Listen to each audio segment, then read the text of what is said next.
किरदार बयान कर दिया। अब हुजूर ने कहा कि जिल्लत की जिंदगी से वो सोच रहा था रिहा होने में इज्जत है। हुजूर जानते थे कि अली के कदमों में इज्जत है, और जो ये जान गया वो कहीं रुका नहीं, अहले बैत के कदमों में आ गया।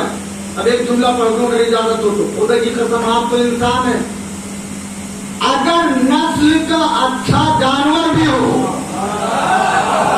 हाथ जोड़ तो मासूम को पहचानता है, वो जानता है कि ये मासूम है। दलील दे दूं, यूसुफ के भाइयों ने यूसुफ को कुएं में डाला, कुर्ता लेके आए याकूब के पास, कहा कि याकूब ने कहा यूसुफ कहाँ है? तो भाइयों ने कहा भेड़ियों ने खा लिया। जैसे भाइयों ने कहा यूसुफ को भेड़ियों ने खा लिया, तो याकूब ने भेड़ियों को बुला लिया। सलाम है, कुछ लोग चुप है, उनके चुप को सलाम। याकूब ने भेड़ियों को बुला लिया, तमाम भेड़िए आके याकूब के सामने। याकूब ने सबसे पूछा, ये बताओ तुमने हमारे यूसुफ को खाया? तमाम भेड़िए आ गए। भेड़िए हैं लेकिन उन्हें पता है नबी बुलाए तो आना चाहिए। जो बड़े हैं वो बोले ना, भागना नहीं चाहिए। तमाम भेड़ियों से याकूब ने पूछा तुमने हमारे यूसुफ को खाया? उन्होंने कहा नबी अल्लाह कैसी बात कर रहे हैं, हम यूसुफ को कैसे खा सकते हैं? कहा क्यों? कहा इसलिए कि हमें पता है हमारे ऊपर मासूम का खून हराम है।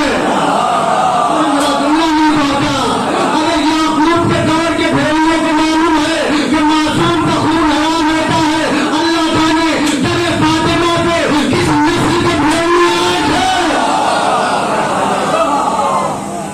जिन्हें यही नहीं पता था यहाँ सलाम किया जाता है कि आग लगाई जाती है।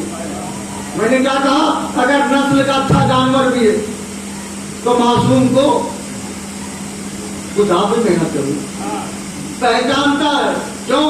दौर है हमारे और आपके 10वें मौला का। बस बात खत्म कर रहा हूं,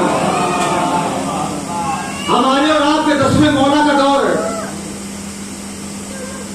बादशाह ने कहा हमें शेर खरीदना, आप बता दीजिए किसकी नस्ल अच्छी है। इमाम ने कहा चल कटघरे में मेरे साथ चल, मैं तुझे बता दूं कि किसकी नस्ल अच्छी है। उसने कहा मैं नहीं जाऊंगा। कहा फिर देखेगा कैसे? कहा रोशनदान से झांक लूंगा। इमाम कटघरे में गए, पिंजरा खुला, इमाम अंदर आए, हाजियों का हज होने लगा। पहली बार काबा चल के आया है हाजियों के पास। तमाम शेर तवाफ करने लगे, कोई पैर चूम रहा है, कोई हाथ चूम रहा है, कोई अपनी बातें बता रहा है। मौलाना ने सर उठा के कहा मुतवक्किल जी फरजंद रसूल, कहा सबको खरीद ले। कहा मौला बताइए तो किसकी नस्ल अच्छी है? कहा सबकी अच्छी है। मौला कैसे फैसला हुआ? कहा तूने देखा नहीं इन्होंने हमारा एहतराम किया।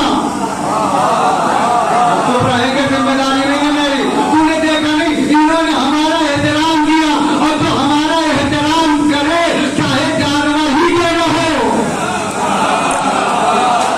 वो नस्ल का अच्छा है। मेरी बात पहुंच जाए खुदा के वास्ते। जो हमारा एहतराम करे वो है हलाली, जो ना करे वो है गैर हलाली। अब बात आगे बढ़ी, नबी का दौर आया। एक आदमी आया अपने 2 बच्चों को लेके, कहा या नबी अल्लाह मैं बाहर रहता हूँ, ये बच्चे काले हैं, मैं गोरा हूँ, मुझे शक है ये मेरे बच्चे नहीं है। नबी ने कहा नहीं, थोड़ी देर लेके बैठा मस्जिद में। अभी बच्चों को मस्जिद में लेके बैठा था कि थोड़ी देर के बाद इमाम हसन इमाम हुसैन आए। जैसे ही दोनों शहजादे आए, दोनों बच्चे उनके खड़े हो गए। दोनों बच्चे उनके खड़े हो गए। नबी ने कहा बच्चों का हाथ पकड़ घर का। क्यों? कहा तेरे ही है, हलाली है। नबी अल्लाह फैसला करिए, कहा हो गया। मैंने नहीं जानता कौन किसका अकीदा मेरे अकीदे से मिलता है, किसका नहीं मिलता। मैं अपना अकीदा पढ़ रहा हूँ, जिसका मिले वो बोले, वरना चुपचाप बैठा रहेगा। या नबी अल्लाह कैसे? क्या तूने देखा नहीं मेरे मासूम बेटे आए, तेरे बच्चों ने खड़े होकर इस्तेमाल किया, मैं नबी होकर सीरत बना रहा हूँ। जो मेरी औलाद का एहतराम करे, जो मासूम का एहतराम करे, वो है हलाली, जो ना करे वो है गैर हलाली। अब हम सुनते रहते हैं बीबी फातिमा दरबार के अंदर खुतबा दे रही थी, वो बैठा था।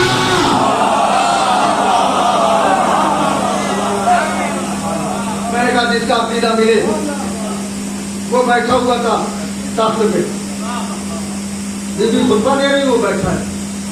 बैठा नहीं था, नस्ल बता रहा, इसलिए कि जिसके सामने मोहम्मद न बैठे, उसके सामने अगर कोई मदीने का चरवाहा बैठा रह जाए, यही वजह है ना। जब बीबी दरबार से आई हैं तो जोर जोर से रोने लगे।